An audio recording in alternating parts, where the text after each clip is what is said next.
नमस्कार, बहुत स्वागत है आप सभी का आपके प्रोग्राम कहानी कुर्सी की में। मैं हूं सौरभ शर्मा, आपके साथ हमारे मेहमान हैं हर्षवर्धन त्रिपाठी जी, विजय त्रिवेदी जी, राकेश शुक्ला जी, समीर चौगांवकर जी। बहुत स्वागत है आप सभी का।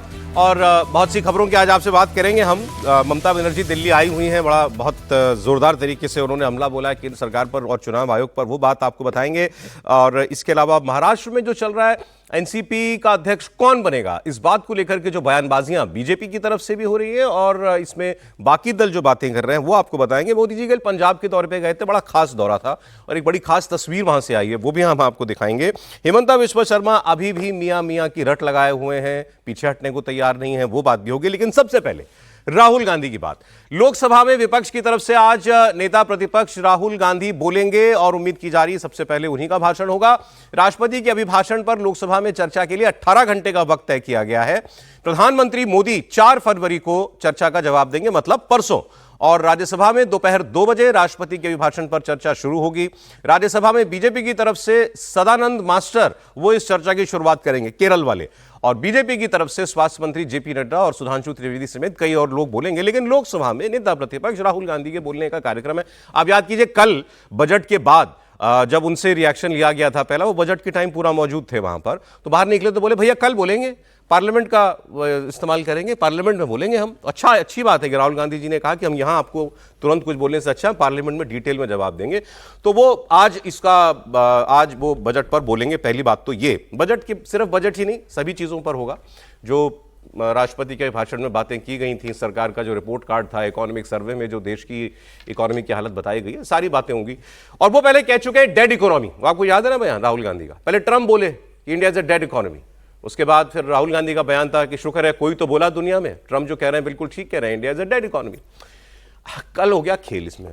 कल जो इनके मतलब बीजेपी कांग्रेस टेबल के जो अर्थशास्त्रियों में एक तो सबसे बड़ा नाम तो मनमोहन सिंह जी का खुद का है, पूर्व प्रधानमंत्री का। उनके बाद अगर किसी का नाम लिया जाता है तो वो है पी चिदम्बरम। पी चिदम्बरम जी का भी एक बजट हुआ आया था 97 में, उसको ड्रीम बजट कहा जाता है, आज तक लोग उसको ड्रीम बजट कहते हैं। तो वो बड़े अर्थशास्त्री हैं और कई बार हमारे वित्त मंत्री रह चुके हैं। वो बजट पर प्रतिक्रिया दे रहे थे, कल के बजट पर। तो वहां एक रिपोर्टर ने उनसे पूछ लिया कि सर पहले ये बताइए कि राहुल गांधी जी ने कहा था India is a dead economy, तो क्या आप उनकी बात से सहमत हैं? आप भारतीय अर्थव्यवस्था को क्या मृत घोषित करेंगे? तो पहले क्योंकि कुछ पार्ट हिंदी में था तो वो समझे नहीं, तो बगल में जयराम रमेश, तो जयराम रमेश ने ट्रांसलेट करके बताया। उन्होंने पूछा क्या बोल रहे हैं ये, तो जयराम रमेश ने ट्रांसलेट करके बताया कि आपसे पूछ रहे हैं कि ऐसा ट्रंप ने कहा था, राहुल जी ने कहा था, आपको इस पर क्या कहना है। तो पहले तो उन्होंने दावा किया कि ये आज का विषय नहीं है, आज हम बजट की बात कर रहे हैं। तो रिपोर्टर ने और फिर उसके बाद उन्होंने कह दी एक ऐसी बात जो राहुल गांधी जी को पसंद नहीं आएगी। उन्होंने कहा ट्रंप ने और राहुल गांधी दोनों ने किस कॉन्टेक्स्ट में इंडियन इकोनॉमी को डेड कहा है मैं नहीं जानता, मुझे नहीं मालूम, तो मैं क्या कमेंट करूं इस पे। रिपोर्टर ने फिर पूछा कि लेकिन आप इंडियन इकोनॉमी को तो जानते हैं, इंडियन इकोनॉमी डेड है या नहीं है, इतनी बात बताइए। और इसके बाद उस बात को गोल कर गए चिदम्बरम साहब। मतलब उन्होंने डेड इकोनॉमी नहीं कहा, राहुल गांधी के बयान को एंडोर्स नहीं किया। आप सुन लीजिए। बजट पर आपने बोला है, कुछ समय पहले ट्रंप ने भारत की अर्थव्यवस्था को डेड इकोनॉमी कहा था, जिसका समर्थन नेता विपक्ष राहुल गांधी ने किया था। मैं आपकी राय जानना चाहता हूं आज के बजट के लाइट में कि आप भारतीय अर्थव्यवस्था को कैसे देखते हैं। क्या आपकी राय में भारतीय अर्थव्यवस्था डेड इकोनॉमी है? Context in which President Donald Trump made that comment, the context in which Mr. Rahul Gandhi made the comment, I'm not aware. So I can't comment on either statement. अब सवाल ये है, कोई आदमी मरा हुआ है, अब एक आदमी ने कहा ये ही इज डेड, दूसरा आदमी आया गुजरते हुए, उसने उसको देखा, अगर मरा होगा तो डेड ही बोलेगा ना। तो उसमें कॉन्टेक्स्ट कहां से आया? If Indian economy is dead, it is dead. तो चिदम्बरम साहब ने डेड नहीं कहा। तो लोग ये कह रहे हैं कि भाई चिदम्बरम साहब चूंकि अर्थव्यवस्था को ज्यादा समझते हैं, राहुल जी से तो ज्यादा ही समझते हैं, तो उन्होंने वो बात नहीं कही जो राहुल गांधी बोल गए थे। फिर अभी थोड़ी देर में राहुल गांधी बोलने वाले हैं पार्लियामेंट में, तो देखते हैं क्या वो कल ये बात वो दोबारा रिपीट करते हैं। त्रिपाठी जी, ये कल हुआ राहुल जी के साथ। देखिए, सबसे पहले तो ये कि चिदम्बरम साहब चूंकि वित्त मंत्री कई बार कोई भी देश में हो जाता है तो अर्थशास्त्री होता है, मूलतः वो वकील है, अच्छे तर्क जिरह ये सब अच्छा करते हैं और अर्थशास्त्री तो उस पार्टी में डॉक्टर मनमोहन सिंह थे और कमाल के अर्थशास्त्री थे। देखिए, उनके इकोनॉमिस्ट के क्रेडेंशियल पर कोई सवाल नहीं है, और उन्होंने भी वो सारी इकोनॉमी की ही बात की जिस इकोनॉमी को आज नरेंद्र मोदी आगे बढ़ा रहे हैं। इसमें पहले ये थोड़ी सी स्पष्टता आनी चाहिए, क्योंकि वो इकोनॉमी उनको गो अहेड दिया था पीवी नरसिम्हा राव साहब ने, नंबर 1। नंबर 2, ये जब वो डेड इकोनॉमी ट्रंप के कहे पर राहुल गांधी बोल गए, तो आज ट्रंप क्या कह रहे हैं? ट्रंप कह रहे हैं कि हमारा तेल खरीद लेगा भारत तो हमारा कुछ भला हो जाएगा। जब वो हमारा मैं कह रहा हूं तो वेनेजुएला की बात कर रहे हैं। तो इतनी डेड इकोनॉमी है कि उनको आज उनका तेल खरीद के कुछ डॉलर, कुछ पैसा दे देगी, क्योंकि वो तो यही कहते थे ना कि भारत रशिया से तेल खरीदता है तो फंड करता है वॉर, पूरी की पूरी जो मशीनरी है। तो ये है तीसरी जो सबसे महत्वपूर्ण चीज है, और मुझे लगता है कि कल शायद इस पर जमकर चर्चा हुई होगी। मैंने कल रात से आज तक ही बजट को देखा, मतलब टुकड़ों में सुना, और कल रात से आज तक पूरा बजट देखा। मैं बार बार बजट के बाद 2014 के बाद से 15 से लगातार एक बात कहता हूं कि ये कॉन्टिन्यूएशन का बजट है। सरकार शब्द बदल देती है, कभी कहती है रूरल है, कभी कहती है विमेन है, कभी कहती है यूथ है, लेकिन एक कॉन्टिन्यूएशन का बजट है। वो कॉन्टिन्यूएशन क्या है? वो कॉन्टिन्यूएशन है जो इस देश को पूरी तरह से आधारभूत ढांचे पर इतना मजबूत कर रहा है कि कोई डेवलप्ड इकोनॉमी में पैसा लगाने वाला उसको ये ना लगे कि भैया यहां है कि नहीं। तो ये डेड नहीं, ये सुपर फास्ट इकोनॉमी है। ये वो इकोनॉमी है, और ये जो बजट है इसको मैं पाथ ब्रेकिंग दूसरे मायने में कहता हूं। अब इस देश का वित्त मंत्री, अब इस देश की सरकार को गरीब, किसान, महिला ये कह के लुभाने की जरूरत नहीं है। अब हम बात करते हैं जैसे डेवलप्ड इकोनॉमी का फाइनेंस मिनिस्टर खड़ा होता है, वो अपने देश का बजट बताता है, कहता है कि ये हमारे एलोकेशन है, ये फंडिंग है, ये प्रोविजन है, वहां पहुंच गया है। चिदंबरम साहब ऐसे सामने देखकर मक्खी नहीं निगल पा रहे हैं। राहुल गांधी की आदत वो है, वो कर सकते हैं। मैं एक्चुअली उसमें हैरान करने वाली बात केवल ये थी कि चिदंबरम साहब ऐसे कन्नी क्यों काट गए? भाई, अपने नेता की बात को दाएं बाएं घुमा फिरा के कहीं से जो शब्द उन्होंने इस्तेमाल किया, कॉन्टेक्स्ट, वो कुछ कॉन्टेक्स्ट चाहते तो दे सकते थे। राहुल जी ने इस सेंस में कहा, राहुल जी ने उस सेंस में कहा, एफडीआई नहीं आ रहा, व्हाटएवर, बट वो क्लियरली इग्नोर, कोई कॉन्टेक्स्ट नहीं है। हाँ, मैं फिर कह रहा हूं, राहुल जी की बात, तो राहुल जी अच्छे नेता हैं, बड़े नेता हैं, तो इसलिए उनको, लेकिन राहुल जी की बात को अब थोड़ा कम सुनना चाहिए लोगों को। होता क्या है कि आप अपने बारे में भी गलत जानते हैं, यानी देश के बारे में गलत जान रहे हैं, तो इसलिए ये ज्यादा खतरनाक है। और इसीलिए मैं कह रहा हूं कि चिदंबरम जो कह रहे थे, वो कह रहे थे कि अच्छा कॉन्टेक्स्ट बताइए, तो इसका मतलब वो खुद सोच रहे थे कॉन्टेक्स्ट राहुल गांधी है क्या, ये समझिए आप। सर चिदंबरम जी, देखिए, राहुल गांधी जी के बयान को, डेड इकोनॉमी को, मैं कोई इकोनॉमिस्ट का बयान के तौर पे देखता ही नहीं। वो एक पॉलिटिकल स्टेटमेंट है, उनका लीडर ऑफ अपोजिशन है, बोल दिया, और फिर ट्रंप साहब का सहारा मिल गया तो उनका देखिए 2 लोग, बड़े लोग एक साथ बोल रहे हैं। चिदंबरम साहब फाइनेंस मिनिस्टर रहे हैं, एडवोकेट भी बड़े अच्छे लॉयर रहे हैं, लॉयर हैं, तो दोनों बातें। अब वो ये तो नहीं कह सकते कि राहुल जी ने गलत बोला है। कोई लीडर के लिए, अपने लीडर के लिए तो नहीं बोल सकता, तो वो उनके लिए एक ही रास्ता था कि वो ये कह सकते थे कि भाई कॉन्टेक्स्ट क्या है उसका, तो उस कॉन्टेक्स्ट की बात वो कर रहे हैं। और अब ये बहस ही नहीं बची है कि इंडिया डेड इकोनॉमी है कि नहीं है, इस पर सारी दुनिया देख रही है किस तरह से काम कर रही है। लेकिन ये सुपर फास्ट है कि नहीं है, ये भी सवाल हो सकता है, ठीक है ना। इस पर तो सवाल खड़ा किया ही जा सकता है कि भाई सुपर फास्ट है कि नहीं है, कैसे काम कर रही है। ये बिल्कुल ठीक बात है कि कंटिन्यूटी का बजट है, इसको आप चला रहे हैं और कंटिन्यूटी में काम कर रहे हैं, और उससे धीरे धीरे बहुत सारी चीज़ें ठीक भी होती हैं, बहुत सारी चीज़ों में कुछ गैप्स रहते हैं, लैप्सेस रहते हैं, वो सारी बातें हो रही है। लेकिन अब लोग ये भी समझने लगे कि आप केवल 4th इकोनॉमी के नारे के साथ नहीं चल सकते जब तक कि आपका कोई पर कैपिटा इनकम नहीं बढ़ रहा हो, लोगों की जो ईज ऑफ लाइफ है। 2 चीज़ें चल रही है सरकार में, एक है ईज ऑफ डूइंग बिजनेस, एक है ease of life.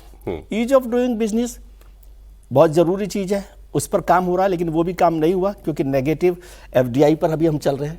Total FDI को देखें तो नेगेटिव में चल रहे हैं, और ईज ऑफ लिविंग वो अभी नहीं है। ठीक है सर। ये किसी भी पार्टी के लिए पॉलिटिकल सबब हो सकता है। आज राहुल जी बोलेंगे तो आज तो मुझे लगता है वो प्रेसिडेंशियल एड्रेस पर बोलेंगे, बजट पर तो वो भी तो सरकार का रिपोर्ट कार्ड ही था ना, रिपोर्ट कार्ड है। खैर, ये तो अभी चिदंबरम साहब का बयान तो इसलिए हमने आपको सुना क्योंकि राहुल गांधी थोड़ी देर में अभी बोलने वाले हैं। देखिए राहुल जी क्या कहते हैं, तो आइए तब तक थोड़ी और बातें कर लेते हैं, राहुल जी का भाषण आ जाएगा। ममता बनर्जी आज दिल्ली में, आपको मालूम है कि नहीं, पश्चिम बंगाल की चीफ मिनिस्टर ममता बनर्जी दिल्ली के दौरे पर है और खूब पॉलिटिक्स हो रही है इसको लेकर। आज मुख्य चुनाव आयुक्त ज्ञानेश कुमार से वो मिलने वाली हैं और बंगाल से जुड़े कई ऐसे लोग दिल्ली पहुंचे हुए हैं जिनके परिजनों को एसआईआर की प्रक्रिया के दौरान मृत दिखा दिया गया है।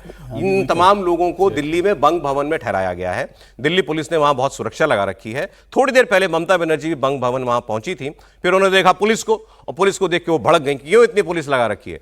उन्होंने आरोप लगाया कि पुलिस लोगों को बाहर नहीं निकलने दे रही है, और फिर उन्होंने कहा कि जब भी वो दिल्ली आती हैं तो सरकार जो है उनसे घबरा जाती है। फिर उन्होंने एसआईआर की बात की और कहा कि एसआईआर के नाम पर लोगों को बंगाल में टॉर्चर किया जा रहा है। ये सारी एजेंसियां जो है ये बिल्कुल सरकार के शिकंजे में आ चुकी हैं।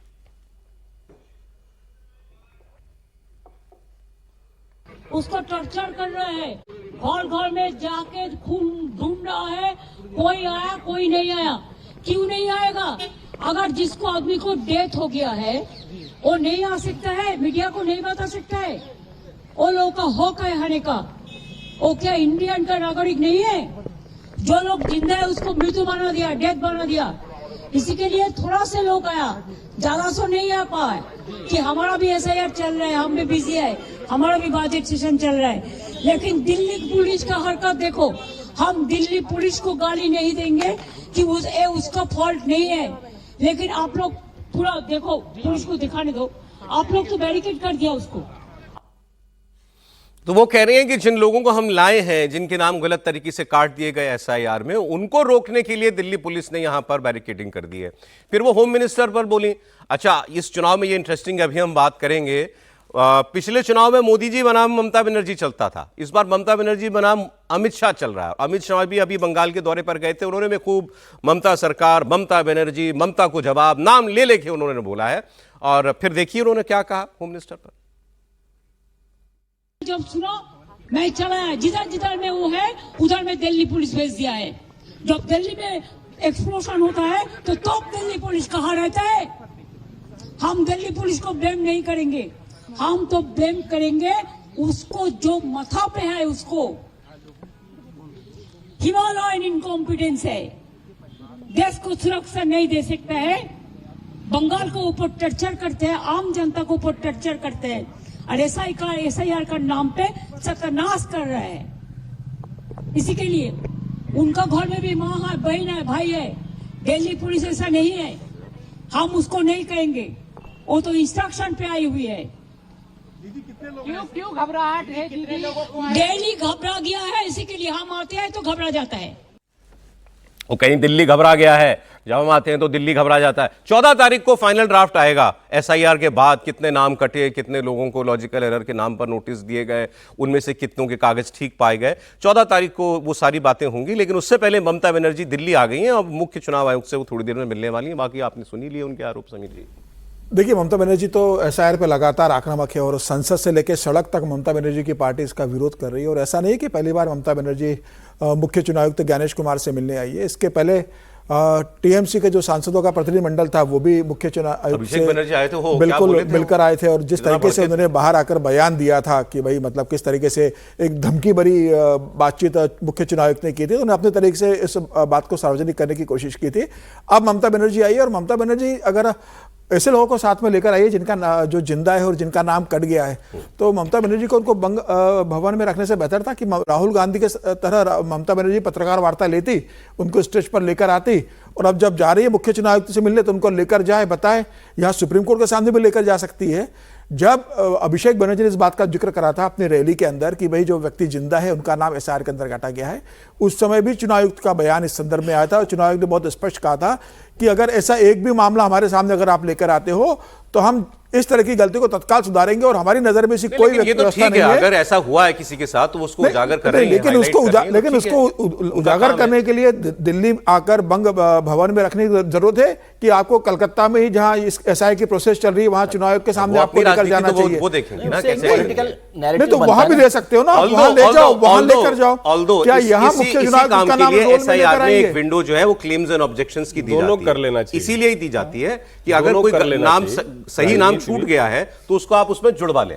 जुड़वा ले, तो आपको बंगाल में ही करना चाहिए था ना। ये बंगाल में ऐसा की प्रोसेस चल रही, कोई बंग भवन में नहीं चल रही दिल्ली के। सर चुनाव चल रहा है, नहीं चुनाव चल रहा है तो कहां मना कर रहा हूं राजनीति करने से। आप बंगाल में पूरे पत्रकार वार्ता लेते, बंगाल में उनका नाम एनरोल करवाते, वहां पत्रकार वार्ता लेते, साथ में उनको फ्लाइट से दिल्ली लेकर आती ममता बनर्जी, यहां पूरा इंडिया गठबंधन इकट्ठा होता, राहुल गांधी भी रहता, यहां पत्रकार वार्ता में बताते कि भाई देखे किस तरह से नाम काटा गया है। उसके बाद आप चुनाव आयोग के पास उसको लेकर राहुल गांधी से तो वो टाइम लेंगी ना, वही बात है। ममता बनर्जी का राहुल गांधी से मिलने वाली है।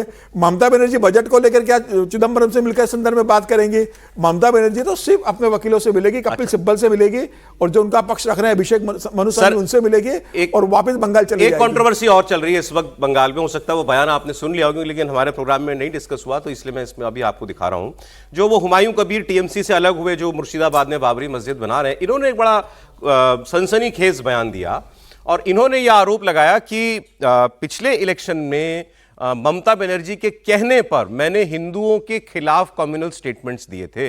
मुझे कहा गया था कि हिंदू मुस्लिम नैरेटिव बनाना है, और ममता बनर्जी ने, मुख्यमंत्री ने मुझसे कहा था कि तुम हिंदुओं के खिलाफ भड़काऊ बयान दो, और उस वक्त मुझे ऐसा करना पड़ा था। और यूसुफ पठान को जिताने के लिए ऐसा किया था। लोकसभा का इलेक्शन पिछला, जो यूसुफ पठान ने अधीर रंजन चौधरी को हरा दिया था मुर्शिदाबाद से, वो वहीं की बात कर रहे हैं कि उस इलेक्शन को मुझे कम्युनल करने के लिए ममता बनर्जी ने कहा। यह हुमायूं कबीर का आरोप है। 1 তারিখে মালদা থেকে প্রচার করে এসে মমতা ব্যানার্জি হেলিকপ্টার নিয়ে বড়ুয়া কিষাণ মান্ডির মাঠে নেমে আমাকে ডেকে বলেছিল যে হুমায়ুন, আজকের দিনে আমার কাছে খবর আছে অধীর চৌধুরী আবার জিতে যাচ্ছে, ইউসুফ পাঠান হেরে যাচ্ছে, মোহাম্মদ সেলিম জিতে যাচ্ছে, আবু তাহের খান হেরে যাচ্ছে, তুমি একটা কিছু করো। আমি বলেছিলাম দিদি, আপনি জেলার সাংগঠনিক সভাপতি করে রেখেছেন কাদির বিধায়ক অপূর্ব সরকার, আপনি জেলার চেয়ারম্যান করে রেখেছেন রেজিনগরের বিধায়ক রবিউল আলম চৌধুরী, তাদেরকে বলুন আপনার প্রার্থীকে জেতাবে, আমাকে কেন বলছেন? তখন বলেছিল যা হবার হয়েছে, তুমি কেবল, আমি ইউসুফের বাবা মাকে কথা দিয়ে বরোদা থেকে গুজরাট থেকে বহরমপুরে নিয়ে এসেছি, তুমিই পারবে, তোমার কথা মুর্শিদাবাদের মানুষ শুনে। और यही एक डेवलपमेंट और भी बयान आएगा तो मैं आपको दिखाता हूं। अभी इसी सभा में, इसी रैली में एआईएमआईएम की तरफ से असदुद्दीन ओवैसी ने अपने बंगाल प्रदेश अध्यक्ष को यहां भेजा। इस सभा में वो आए, उन्होंने कहा कि हमको बैरिस्टर ओवैसी साहब ने भेजा है, हमें गठबंधन होने की हुमायूं कबीर की पार्टी के साथ, इनकी पार्टी का नाम है जेयूपी से गठबंधन की हमको पूरी उम्मीद है। हुमायूं कबीर पहले ये बात कह चुके हैं कि हम एमआईएम के साथ गठबंधन जो है वो करना चाहते हैं। तो देखिए बंगाल में ये होता है कि नहीं होता। हालांकि ये क्लेम उनका बड़ा सनसनीखेज है। नहीं, देखिए अवसरवाद की जो राजनीति है वो तो हुमायूं कबीर ममता बनर्जी की पाठशाला से ही सीख के निकले हैं ना। ममता बनर्जी की पाठशाला से निकला हुआ विद्यार्थी है, तो उसको ही पता है कि ममता जी जिस तरीके से अवसर की राजनीति करती हैं, तो वो बाहर खड़े होकर उस अवसर की राजनीति कर रहे हैं। आज वो कह रहे, वो कल क्यों नहीं बोले थे? आज उनके लिए प्रासंगिक है बोलना कि हमने तो उधर थे ना। हाँ, इसीलिए हम बोले आज उनके लिए इसलिए प्रासंगिक है क्योंकि देखिए आज वो सीधे लड़ाई लड़ रहे किससे? ममता बनर्जी से। ममता बनर्जी से लड़ाई में उनका जो पॉकेट है वो है मुस्लिम वोटर।